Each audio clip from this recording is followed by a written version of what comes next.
This week we have something very special for you. We're bringing you part one of a three-part series about our very recent overlanding trip to New Zealand.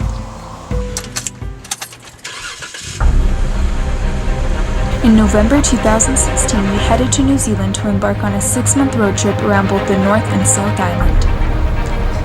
We shipped our 2012 Jeep Wrangler Arctic retrofitted for overlanding across the globe from Toronto to Auckland.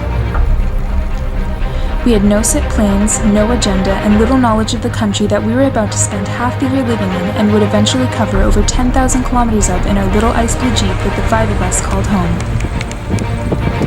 We wanted adventure, and New Zealand gave it to us.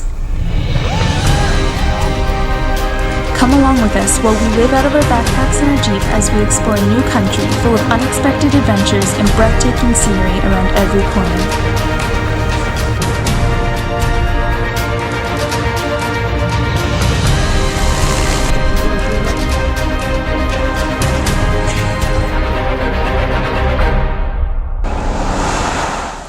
So people sometimes ask us, where did you get the crazy idea to take your family and go to New Zealand for 6 months? So we were almost at the end of our North American road trip and we wanted to continue traveling. We really enjoyed the lifestyle and the time that we could spend together as a family. It was just a really rewarding experience. So our daughter actually came up to us, right, with the idea?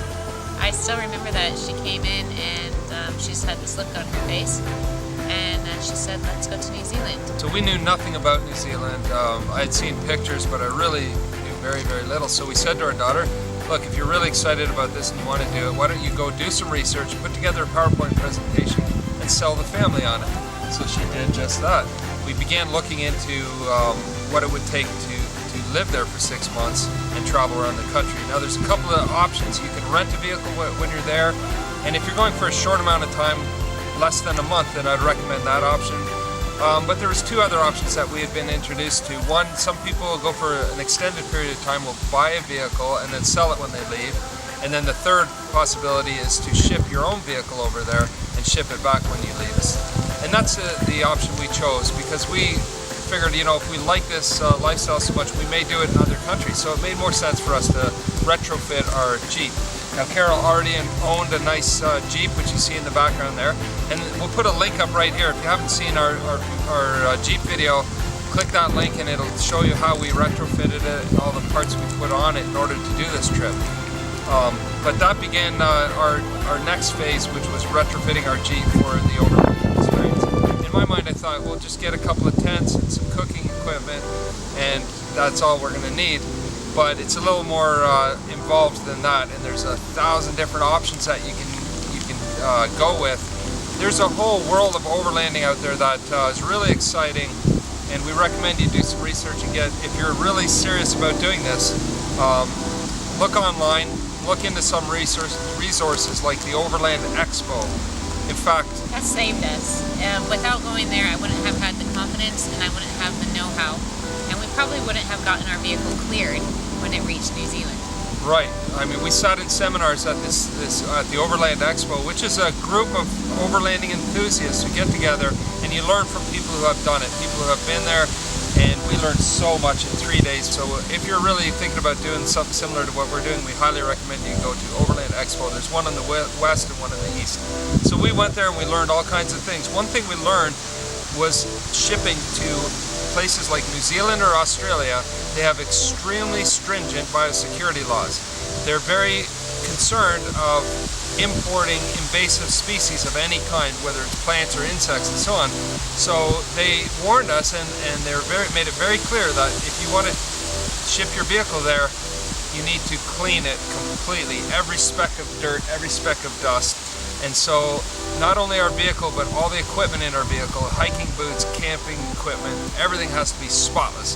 So thus began about a week of some hardcore cleaning. We sprayed the vehicles, we took toothbrushes to the bottom of our shoes, we opened up every tent and everything we had ever used in the wilderness, and we made sure it was clean. No insects, no seeds, no dirt, no mud, everything had to be spotless. Next we had to plan out what we needed for the trip. All the tools, equipment, the gear, anything that we might need for 6 months. We really had to put a lot of thought into it. Lots of thought, because I had never really camped before. I mean, I did the RV thing, but never tented.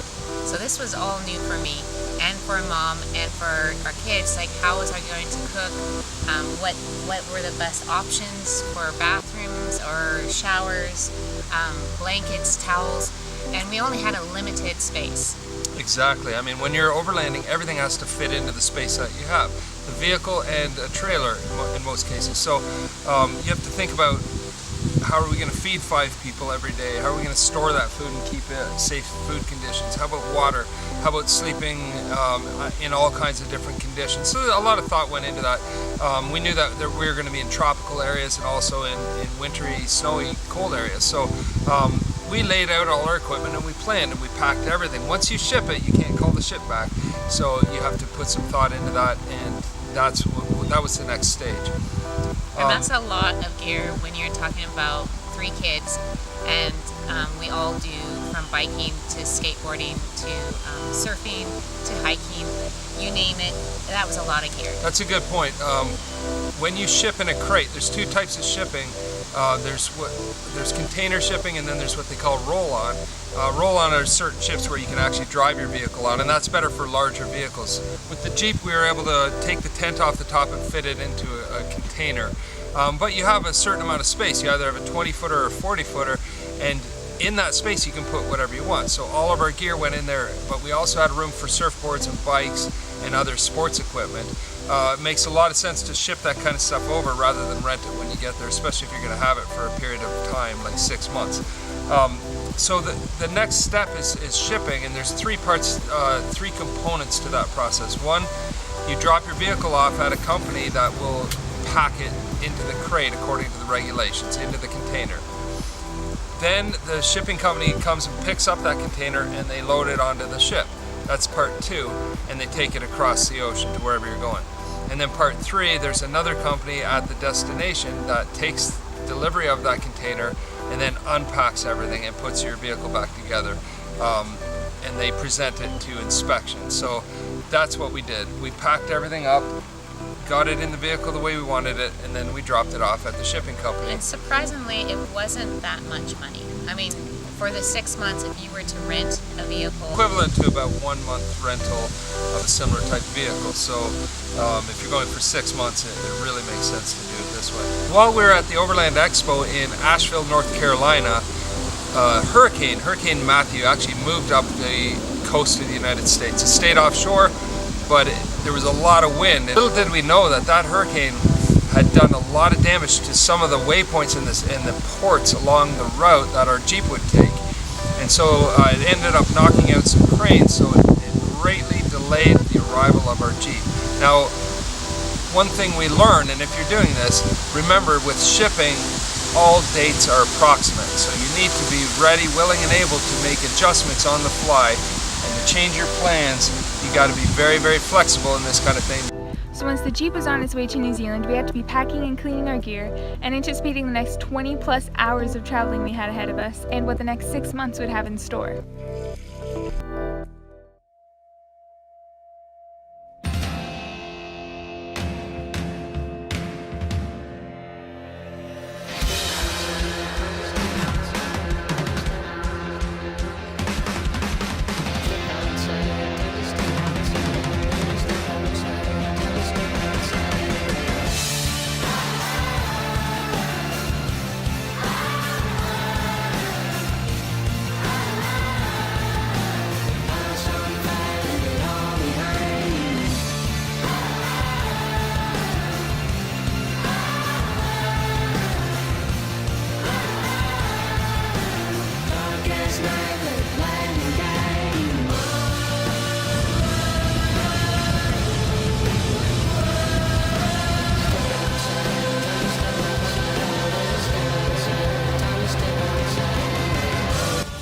First fly 6 hours from Toronto to Los Angeles, then after a 7-hour layover in the LAX, we would board our 14-hour Air New Zealand flight that would take us across the Pacific Ocean.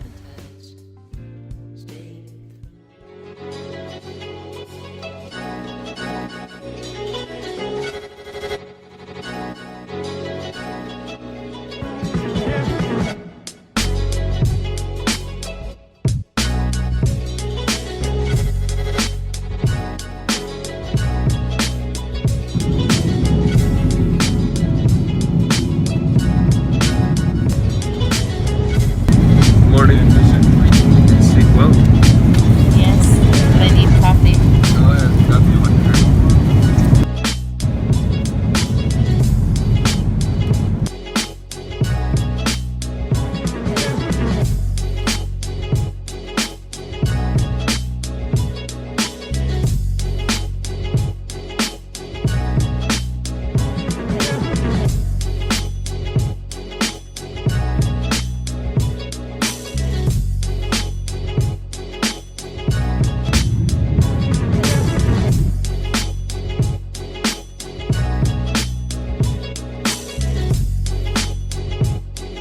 So we arrived in Auckland and we got situated in a hotel just so we could get our bearings, and we rented a car, a little SUV. Now they drive on the left side of the road over there, so that was a little awkward at first getting in the car, but my co-pilot Carol always Keep made left. sure, Keep left. she kept saying keep left, and that really helped, and within a couple of days it was like second nature. Look, you yield. This boat's coming, you gotta wait for him, he's not, so alright, huh? Missed the first one, anyone beside us over there? Oh, I guess. You got it? Turunga! Turunga. Turunga! So once we rented a car and got used to driving on the opposite side of the road, we headed east to Turunga.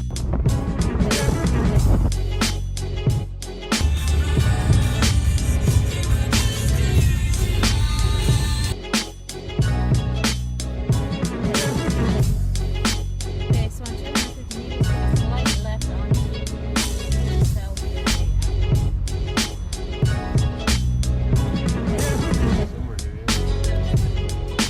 We spent our first day on the east coast setting up camp next to Mount Maunganui and exploring the beach.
continue our journey up the east coast of the Coromandel Peninsula. The peninsula extends 85 kilometers north of the western end of the Bay of Plenty and is predominantly covered in temperate rainforest.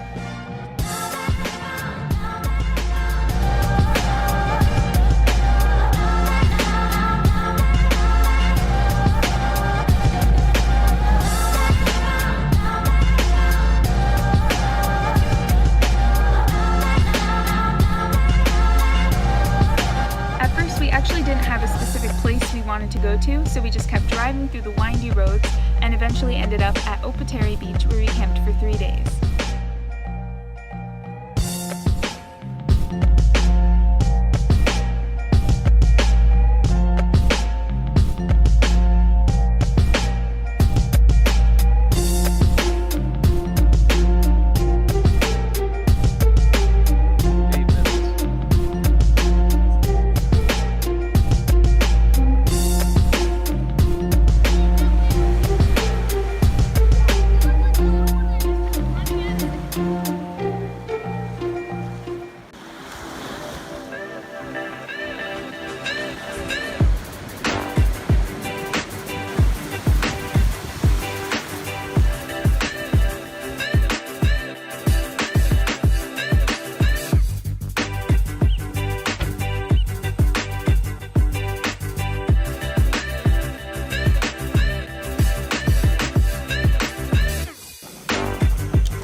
then continued our drive north, not exactly knowing where we were driving to, but by now I had done a little more research and really wanted to see the world-famous Cathedral Cove featured in the film Chronicles of Narnia: Prince Caspian.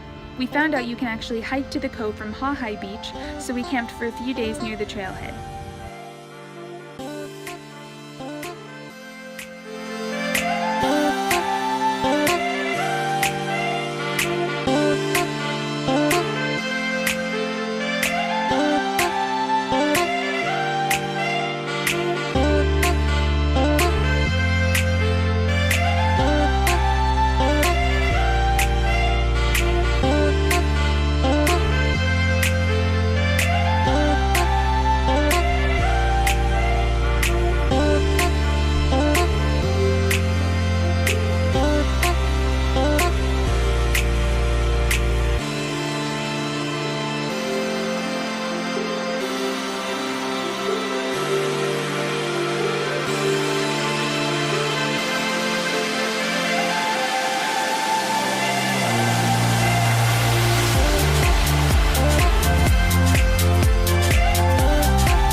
exploring the beaches.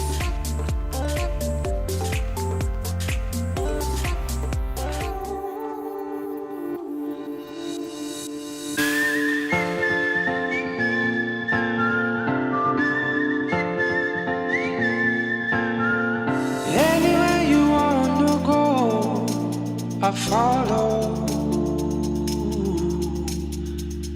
Mountain high and river low, I follow.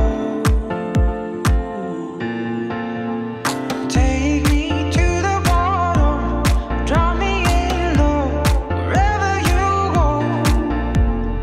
Mountain high and river low, I follow.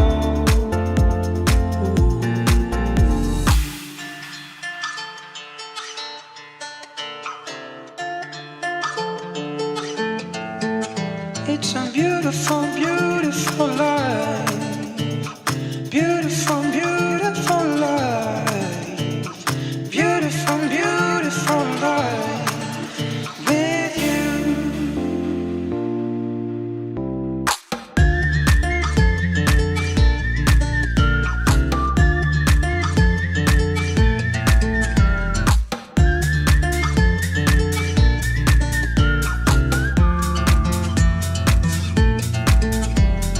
Anywhere you wanna go, I follow.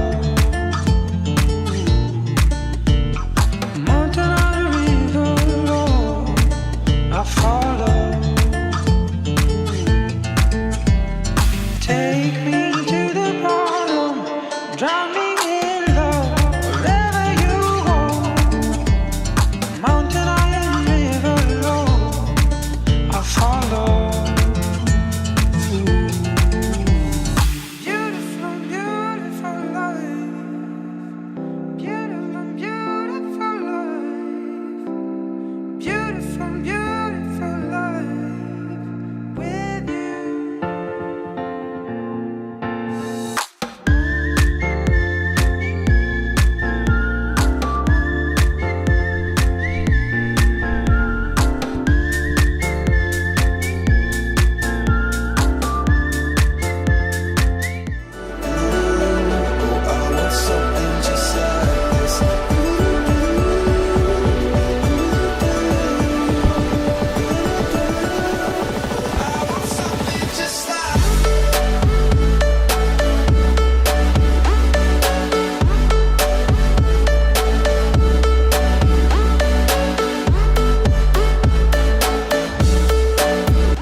exploring the beautiful east coast of the Coromandel Peninsula, we headed to Matamata to experience the Hobbiton movie set. When we first arrived in Matamata, it was raining hard, so we ordered our tickets and booked a night at the Opal Hot Springs.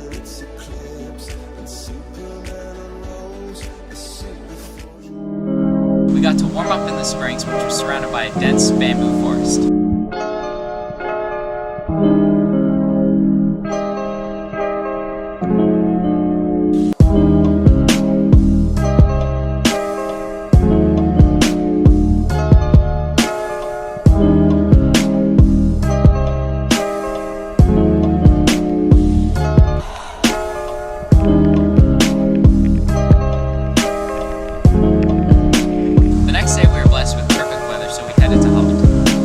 Walking through the set to see firsthand the detail put into making our favorite movie.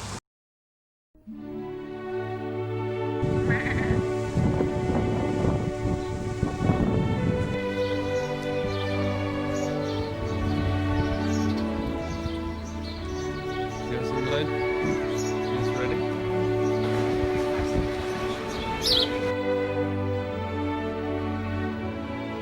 Grabbed your ticket, you can hop on the bus.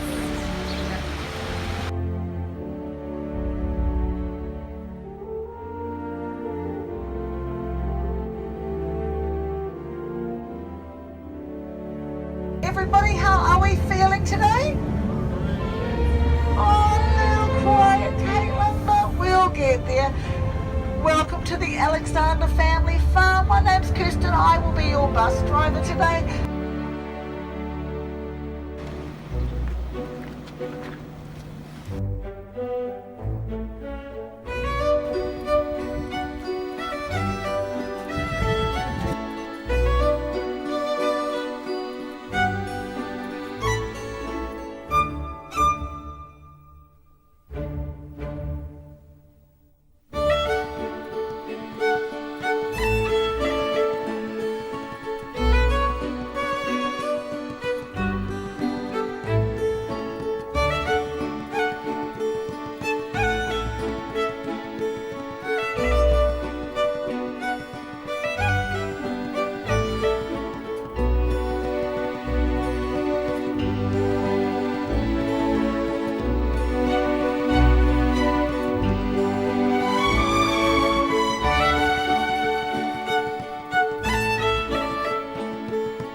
Hawke's Bay region. We camped at Clifton Beach for a couple days.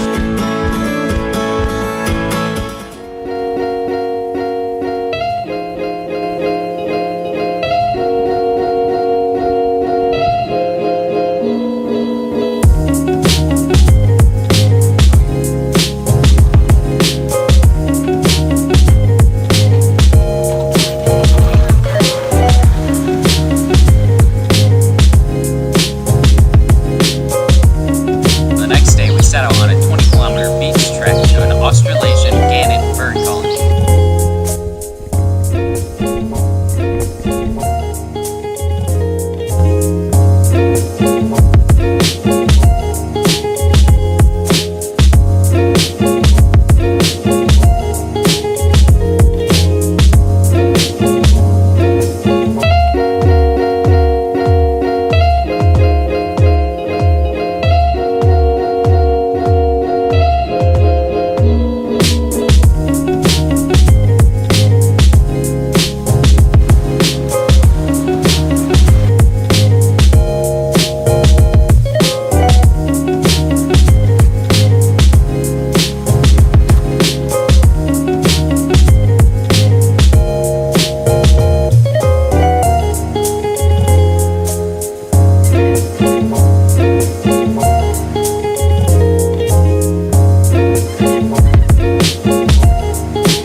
Peak, which was an exhilarating hike along steep hillsides overlooking the beautiful wine country of the Hawke's Bay region.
After doing some amazing hikes, we began our drive back up north, first stopping in Napier, then heading to Gisborne where we camped for a few days.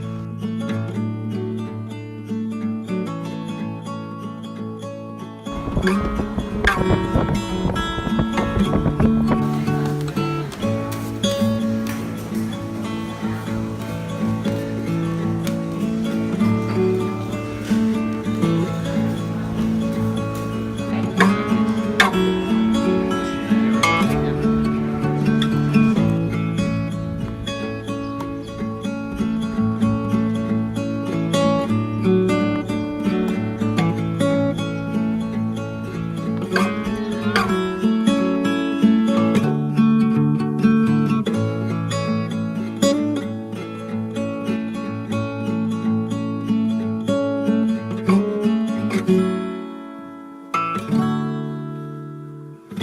really hope you enjoyed part 1 of our New Zealand video. Make sure you stay tuned for next week's video where our Jeep finally arrives in Auckland and we begin our trek of the South Island. In the meantime, we'll see you down the road.